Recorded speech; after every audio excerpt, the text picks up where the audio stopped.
Magnetic field intensity due to long straight current carrying wire. मतलब एक long straight wire ले लिया जाए जिसमें अगर हम करंट फ्लो किया जाए तो उसमें क्या बनता है, मैग्नेटिक फील्ड बनता है। तो सबसे पहले अपन लिखेंगे consider a wire of length L and I current is flown in it,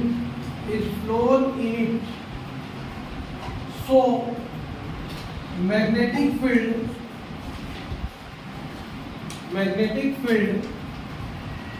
creates around it। सबसे पहले हम लोग क्या ले रहे हैं, एक वायर ले रहे हैं, उस वायर का लेंथ कितना है मान के चलते हैं L लेंथ, और वो वायर कैसा ले रहे हैं, long strand current carrying wire, घुमा नहीं है, सीधा एक तार को सीधा रख दिया गया। तो long strand current carrying wire ले रहे हैं जिसका नेम हम लोग XY कर दिए, जिसका लेंथ हम लोग कितना ले रहे हैं, L लेंथ का ले रहे हैं। L लेंथ वाले वायर में अगर हम I करंट अप्लाई करते हैं, क्या अप्लाई कर देते हैं, I करंट अप्लाई कर देते हैं, तो इसके चारों तरफ क्या बन जाता है, एक मैग्नेटिक फील्ड बन जाता है। इसके चारों तरफ एक मैग्नेटिक फील्ड डेवलप हो जाता है। इस मैग्नेटिक फील्ड में किसी पॉइंट P पर हमको क्या निकालना है, मैग्नेटिक फील्ड इंटेंसिटी कैलकुलेट करना है। क्लियर है? तो उसके चारों तरफ क्या बना, मैग्नेटिक फील्ड बना। उस मैग्नेटिक फील्ड में we have to calculate magnetic field intensity at point P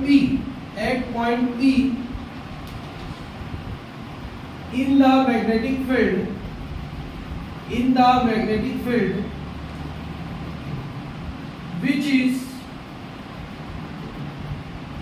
r distance apart from the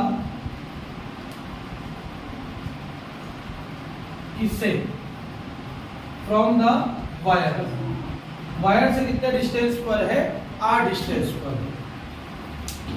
तो सबसे पहले हम लोग क्या कर रहे हैं, एक वायर ले रहे हैं, उस वायर का लंबाई कितना है, L लंबाई है। वायर कैसा है, लॉन्ग स्ट्रेट है। लॉन्ग स्ट्रेट मतलब 90 डिग्री वाला है, कहीं पर भी एडहॉक मोड़ नहीं है उसमें। और जैसे ही उसमें क्या फ्लो कर रहे हैं, आई करंट फ्लो कर रहे हैं, तो उसके चारों तरफ क्या बन जा रहा है, मैग्नेटिक फील्ड बन रहा है। इस मैग्नेटिक फील्ड में किसी पॉइंट P पर हमको क्या निकालना है, मैग्नेटिक फील्ड इंटेंसिटी कैलकुलेट करना है। क्लियर है यहाँ पर तक, समझ में आया? अब इसके आगे क्या करेंगे, now consider centre of the wire O। Wire का सेंटर क्या ले लेते हैं, मान के चलते हैं O ले लेते हैं। Join O to P, O से P को ज्वाइन कर लेते हैं। O से किसको ज्वाइन कर देते हैं, P को, जो कितने डिस्टेंस पे मान के चलते हैं, X। इस डिस्टेंस को हम क्या ले लेते हैं, X ले लेते हैं। ठीक, R नहीं लिया है ना अभी तक मैंने, R लिखा जरूर है उस पर लेकिन लिया नहीं। R होगा क्या, यहां तक हो गया। कंसीडर एक स्मॉल एलिमेंट लेंगे, क्या लेंगे, स्मॉल एलिमेंट AB, जिसका लेंथ कितना होता है, dl, क्योंकि टोटल लेंथ कितना है, L, तो स्मॉल एलिमेंट का लेंथ कितना हो जाएगा, dl। ठीक, यहां पे हम लोग ले लेते हैं स्मॉल एलिमेंट AB। ठीक, और ये जो AB है वो AB बना रहा है तुम्हारा कितना डिस्टेंस, R।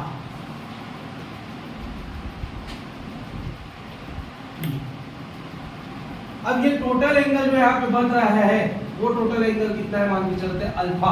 कितना है एंगल, अल्फा। तो ये वाला एंगल कितना हो जाएगा, डी अल्फा। क्यों डी अल्फा होगा, टोटल एंगल अल्फा है, तो ये स्मॉल डिस्टेंस पे बनने वाला एंगल क्या हो जाएगा, डी अल्फा। क्या हो जाएगा, स्मॉल एंगल पे बनने वाला डिस्टेंस डी अल्फा। क्लियर है यहाँ पर? Angle between OP and PB is alpha, so angle between AP and PB is D alpha। जब बेस के साथ O के साथ OP और PB के साथ अगर अल्फा एंगल बना रहा है तो ये छोटा एंगल कितना बन जाएगा, D अल्फा। क्लियर है यहाँ पर तक कि नहीं है? तो इसी थ्योरी को एक बार फिर से रिवाइज करते हैं इतना दूर तक, फिर आगे बढ़ेंगे। सबसे पहले एक वायर लिया, वायर की लंबाई कितनी है? L है। कैसा वायर है? स्ट्रेट है, कहीं पर भी पैटर्न या मुड़न नहीं है, ठीक। उसमें हमने क्या फ्लो किया? आई करंट फ्लो किया। जैसे ही आई करंट फ्लो करेंगे उसके चारों तरफ क्या बनेगा? मैग्नेटिक फील्ड बनेगा। उस मैग्नेटिक फील्ड का हमको पी पॉइंट पर क्या कैलकुलेट करना है? इंटेंसिटी कैलकुलेट करना है। डायरेक्ट नहीं निकाल सकते, तो हम उसमें क्या कंसीडर किए? Small element. स्मॉल एलिमेंट क्या कंसीडर किए? AB, जिसका लेंथ कितना है? DL लेंथ है। और AB का जो B है वो कितना एंगल बना रहा है? अल्फा। तो स्मॉल एंगल कितना बन जाएगा? D alpha. क्लियर है यहाँ पर? ठीक। अब अगला जो टॉपिक है, अगला जो आगे बढ़ेंगे, वो यहां से A से एक परपेंडिकुलर डाल देंगे C पर। A से एक परपेंडिकुलर इस पर डाल देंगे C पर। ठीक। Draw AC perpendicular on BP। किस पर परपेंडिकुलर डाल दिए? BP पर। ये B, ये P पर हमने क्या डाल दिया? एक परपेंडिकुलर डाल दिया। क्लियर है यहाँ पर? तो यहाँ पे क्या एंगल बनेगा मान के चलते हैं? ये जो थीटा एंगल, क्या एंगल बनेगा यहाँ पे? Theta angle. क्लियर है यहाँ पर? तो समझ में आया कि नहीं आया? इतना थ्योरी हो गया। अब इसमें 3 ट्रायंगल ले लो, दिख भी रहा है 3 ट्रायंगल। आ जाओ, पहला ट्रायंगल, दूसरा ट्रायंगल, तीसरा ट्रायंगल। कितना ट्रायंगल दिख रहा है? 3। क्या क्या ट्रायंगल दिख रहा है?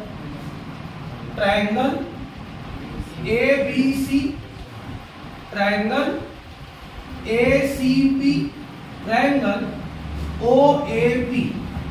3 ट्रायंगल दिख रहा है। क्या क्या दिख रहा है? ABC, ACP, OAP। क्लियर है कि नहीं है?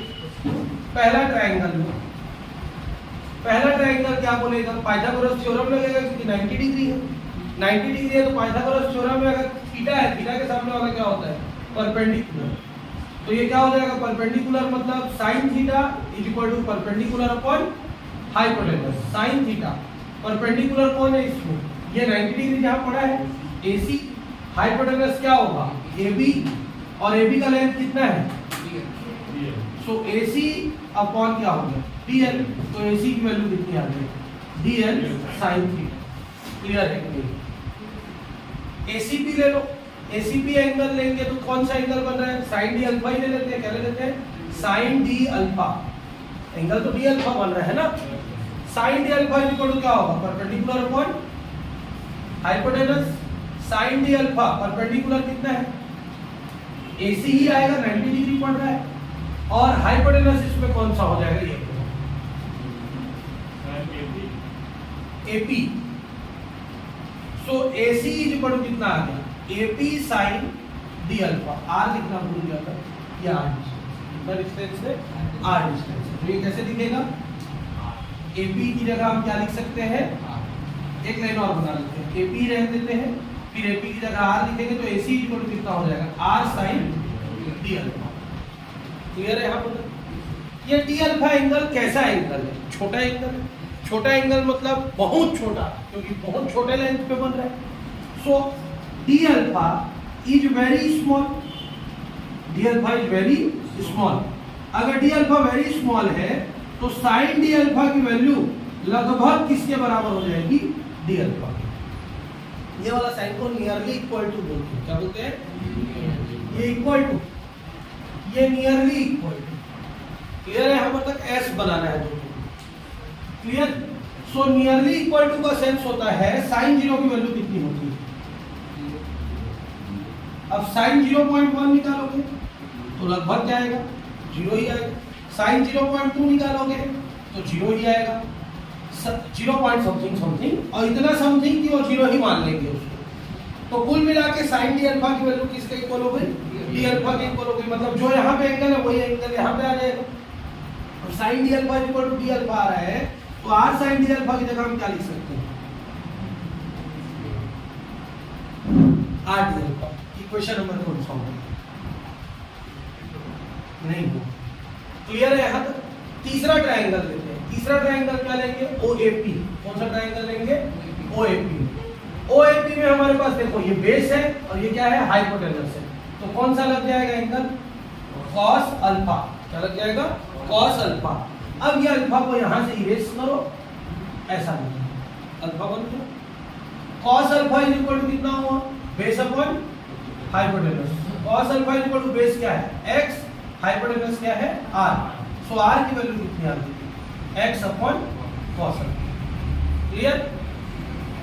r की वैल्यू यहां पुट करो, r की वैल्यू यहां पुट करो तो कैसे दिखेगा ये, AC is equal to x d alpha upon cos alpha. ये भी AC के इक्वल है, ये भी AC के इक्वल है, दोनों आपस में इक्वल हो जाएगा तो कैसे दिखेगा, dl sin theta is equal to x d alpha upon cos alpha.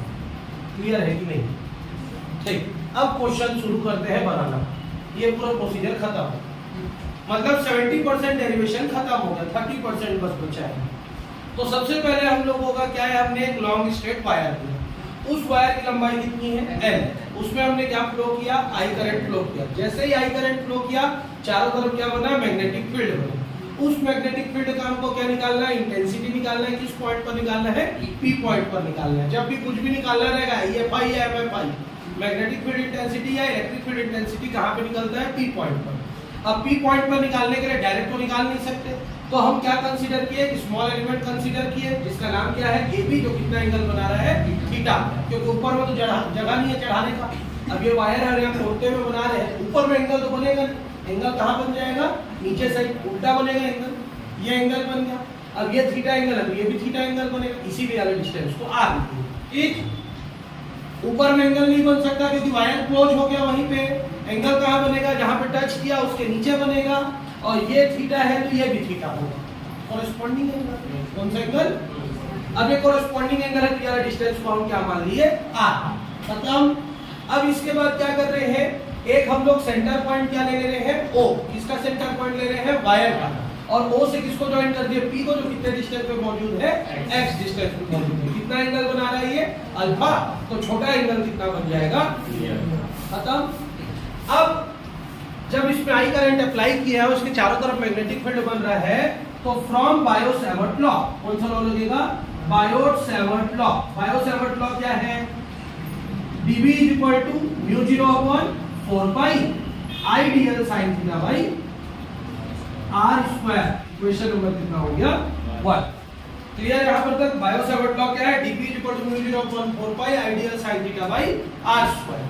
ठीक, अब हम लोग क्या करते हैं, ट्रायंगल लेते हैं ABC में। कौन सा ट्रायंगल लेते हैं, sin theta is equal to perpendicular upon hypotenuse, sin theta is equal to AC upon AB, क्योंकि ये परपेंडिकुलर है, ये हाइपोटेनस है। AC की वैल्यू AC रहती है, AB की वैल्यू कितनी है हमारे पास, DL रख दिए, क्रॉस मल्टीप्लाई किए, AC इक्वल टू कितना आ गया, DL sin theta. Equation number कितना बन गया, 2। क्लियर है यहाँ पर तक? अब इसके आगे क्या करेंगे, दूसरा ट्रायंगल लेंगे ACP में। कौन सा ट्रायंगल लेंगे, ACP में। क्या एंगल बन रहा है, D अल्फा। हमारे पास किसकी वैल्यू है, परपेंडिकुलर है और हाइपोटेनस है, तो sin d alpha equal to perpendicular upon hypotenuse, sin d alpha equal to AC upon AP, AC equal to AP sin d alpha, और AP की वैल्यू को कितना माने हुए हैं, R, तो AC इक्वल टू कितना आ गया, R sin d अल्फा। ठीक, ये हो गया इक्वेशन नंबर कितना, 3। But the angle is very small, यहाँ पे जो एंगल है वो बहुत ज्यादा क्या है, छोटा है। छोटा होने के कारण कितना छोटा, लगभग 0 के बराबर है, तो sin d अल्फा की वैल्यू किसके इक्वल कर दिए, d alpha. So AC equal to कितना आ गया, sin d अल्फा की जगह हम d अल्फा लिख दिए तो r d alpha. Equation number 4। Clear? अब तीसरा ट्रायंगल लेंगे OAP में। OAP में ट्रायंगल लेंगे तो हमारे पास क्या है, बेस की वैल्यू है, और हमारे पास किसकी है, हाइपोटेनस की वैल्यू है। So cos alpha equal to क्या हो जाएगा, base upon hypotenuse, cos alpha equal to x upon r। So r equal to कितना हो गया, x upon cos alpha. r की वैल्यू निकल गई, इक्वेशन नंबर क्या हो गया, 5। r की वैल्यू कहां पुट करेंगे, इक्वेशन 4 में। तो putting the value of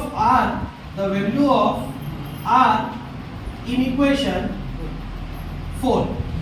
equation 4 में r की जगह में हमने x अपॉन cos अल्फा की वैल्यू पुट कर दी, तो पुट हो गया। अब ये इक्वेशन नंबर क्या हो गया, 6। इक्वेशन नंबर 2 भी किसके इक्वल है, AC के। इक्वेशन नंबर 6 भी किसके इक्वल है, AC के। सो फ्रॉम इक्वेशन 2 एंड 6 दोनों किसके इक्वल है? एसी के इक्वल है, इसलिए डी एल साइन थीटा की वैल्यू किसके इक्वल हो जाएगी? X D alpha upon cos alpha. Equation number क्या हो गया ये वाला? क्लियर है यहां पर तक कि नहीं? हो गया। अब आ जाते हैं last step. Last step D L sine theta की वैल्यू यहां पुट कर, किसकी value? D L sine theta की वैल्यू वहां पे पुट करेंगे तो कैसे दिखाई देगा? यहीं पे लिख रहा हूं ना, अब इसके आगे putting the value of D L sine theta in equation 1, dB is equal to कैसे लिखेगा? Mu 0 upon 4 pi I D L sine theta. D L sine theta क्या रख रहे हैं अपन? X D alpha upon cos alpha, और R square की value यहां से पुट कर देते हैं। आर की वैल्यू क्या आएगी यहाँ पे? एक्स अपॉन कॉस अल्फा का होल स्क्वायर। एड कर देते हैं, एड आर, दोनों का वैल्यू पुट कर रहे हैं। तो देखो क्या होगा अगला step, dB is equal to mu 0 upon 4 pi I X D alpha upon cos alpha into 1 upon ये क्या दिखेगा? Into X square upon cos square alpha. एक ठो कॉस एक ठो कॉस, एक ठो एक्स एक ठो एक्स, तो कैसे दिखेगा? dB is equal to mu 0 upon 4 pi I cos alpha ऊपर cos alpha D alpha upon क्या बचा है यहाँ पे? एक्स। इक्वेशन नंबर कौन सा होगा? क्लियर है कि नहीं? समझ में आया कि थोड़ा और इजी करो? इजी करो कि इतना आ गया समझ में? इजी करोगे, करने के लिए बोलोगे तो इजी हो जाएगा, कर दूं इजी। और ये जो यहाँ पे कैलकुलेशन है थोड़ा सा इजी कर सकते हैं। समझ में जिसको आया ठीक है, नहीं समझ में आया तो थोड़ा सा इजी कैसे करेंगे एक बार देख लो, आएगा वही आंसर ना। ये दोनों किसके इक्वल है? एसी के। यहीं पे छोड़ते हैं ना। इक्वेशन नंबर 5 देखो थोड़ा सा। इक्वेशन नंबर 2 और 4 किसके इक्वल दिख रहा है? एसी के। तो फ्रॉम इक्वेशन 2 एंड 4, 2 और 4 से क्या हो जाएगा?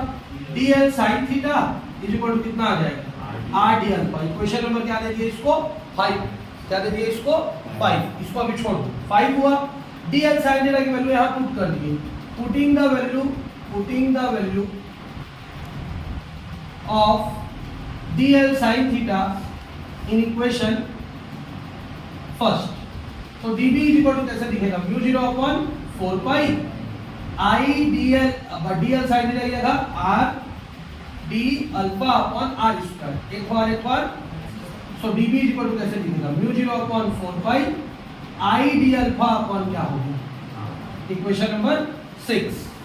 अब OAB ट्रायंगल दिए, cos alpha base upon hypotenuse दिए, cos अल्फा x पाई आ रहा है तो एक r is equal to x cos alpha. Equation number 7 और r इक्वेशन नंबर 8 हो जाएगा। कैसे पुट होगा?